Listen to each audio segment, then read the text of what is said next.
Halo semuanya, kembali lagi bersama saya di channel Imanime Celebes, sebuah channel yang akan membahas tentang semua hal unik yang ada di Sulawesi Selatan dan masih banyak lagi.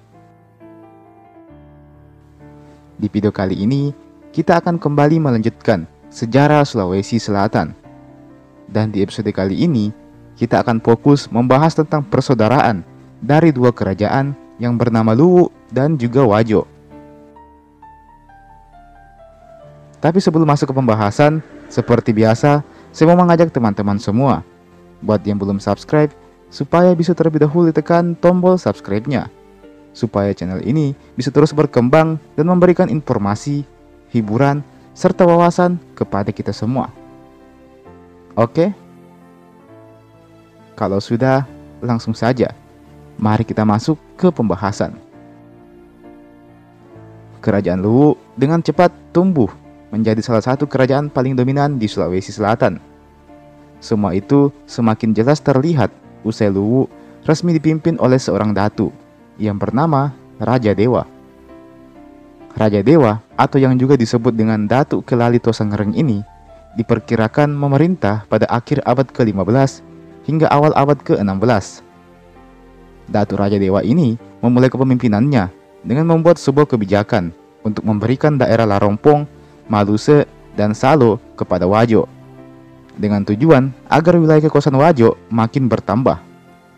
Selain itu, juga untuk memberikan kesan bahwa Wajo dan Luwu adalah dua kerajaan yang sejajar kekuasaannya dan juga derajatnya. Meski begitu, nyatanya tidaklah seperti itu. Pasalnya, Luwu dan Wajo punya status yang berbeda. Dalam sejarahnya, Luwu pernah menaklukkan wilayah Wajo ini dan kemudian membuat perjanjian ayah dan anak, di mana Luwu menjadi semacam pemimpin atau ayah, sedangkan Wajo menjadi bawahan Luwu alias anak. Namun belakangan ini nampaknya Luwu jadi berubah pikiran. Majunya perdagangan di Wajo menjadikan Luwu merubah siasatnya. Perjanjian ayah dan anak itu tidak lagi diberlakukan dan diganti dengan perjanjian saudara, sebuah persekutuan di mana Luwu dan Wajo menjadi setara. Hal ini semata-mata dilakukan oleh pihak Luwu demi mengambil manfaat dari perdagangan yang lumayan berkembang di Wajo kala itu.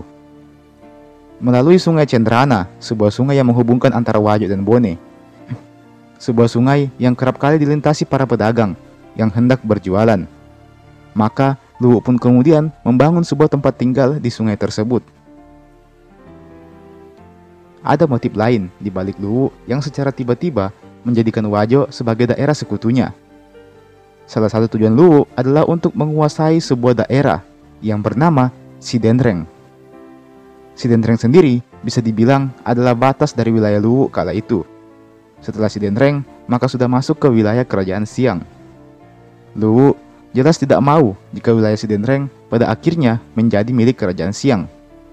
Olehnya itu, Luwu pun memutuskan untuk mengatur siasat demi mendapatkan wilayah Sidenreng. Wilayah Sidenreng sendiri memang termasuk wilayah yang besar kala itu. Seorang pedagang dari Portugis turut menggambarkan bahwa wilayah Sidenreng ini tak ubahnya kota besar dan terkenal, berpusat di sebuah danau yang dapat dilayari dan dikelilingi oleh rumah-rumah pemukiman. Menurut kronik Wajo, pada akhirnya Luwu bersama dengan Wajo melakukan serangan ke wilayah Sidenreng, namun gagal menguasai wilayah itu. Mereka tidak menyerah, serangan kedua pun dilancarkan, namun lagi-lagi mereka gagal menaklukkan wilayah Sidenreng.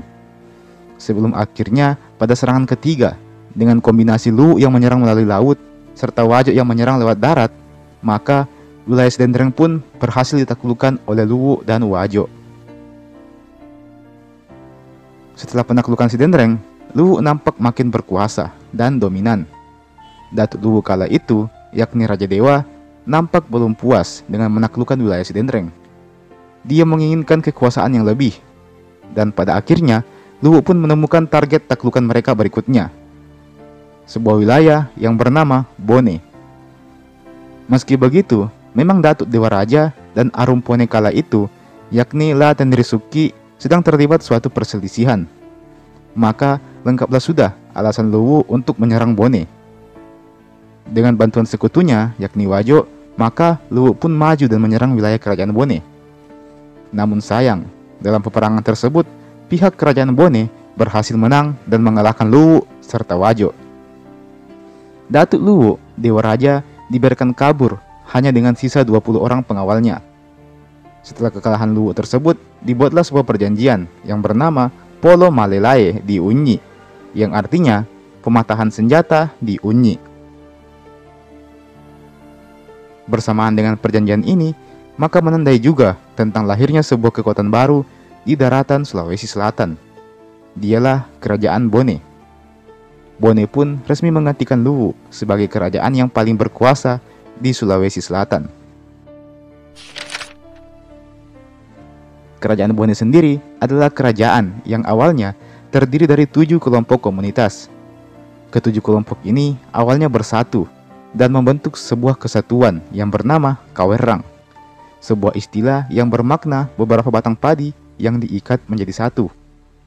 Setiap kelompok ini kemudian terus mempertahankan pemimpinnya masing-masing. Ketujuh pemimpin ini kemudian membentuk sebuah kesepakatan yang bernama Matoa Pitu atau 7 tetua, di mana mereka bersama-sama menjadi pemutus setiap kebijakan yang akan diterapkan di Bone. Seiring dengan berjalannya waktu, istilah Kawerang ini pun kemudian diubah agar namanya lebih sesuai. Maka lahirlah nama Watampone, yang dapat juga diartikan sebagai tubuhnya Bone, yang dimana ini juga menandakan pusat atau inti dari kerajaan Bone tersebut.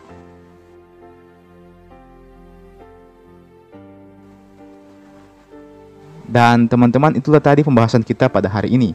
Kita masih akan lanjut ke episode berikutnya, mungkin beberapa hari setelah video ini saya upload. Di episode berikutnya, nanti kita akan fokus membahas tentang kerajaan Bone yang telah resmi menjadi kekuatan baru di Sulawesi Selatan menggantikan kerajaan Luwu.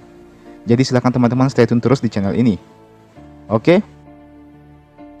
Jangan lupa untuk like ini video, jangan lupa juga untuk share ini video ke teman-teman tak yang lain, yang orang Bugis, yang orang Luwu, orang Wajo dan sebagainya. Silakan teman-teman share ini video ke teman-teman tak yang lain.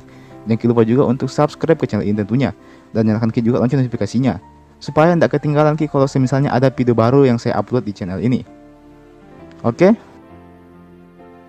Dan sebagai penutup, saya ucapkan terima kasih banyak buat teman-teman semua yang telah menyediakan waktunya untuk menonton video ini sampai habis, dan sampai bertemu di video berikutnya.